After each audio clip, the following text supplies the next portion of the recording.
Good morning. What's good? It's Commissioner Scott, National Engineering League. What's good, everybody? Out here walking again, trying to get my fitness on.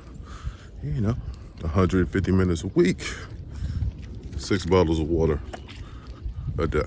All right. It's funny, man. We take really good care of our automobiles, our cars.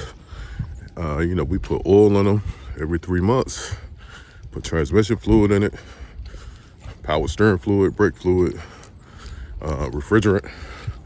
But how much water are you really putting in your body, though? The body is nothing but a big machine. Look at this movement right here. That's machinery. That's movement. We got computers up here. I mean, it's nothing but a big machine. So you gotta keep in mind, if you would take the time to put oil in your car, and make sure you maintain the maintenance of your automobile, and you gotta put lubricants in your body too. It's the most important machine you ever gonna have, all right? So I'm about to go and get my fitness on. I'll talk to y'all later. Get a little running in today. Y'all be easy, all right?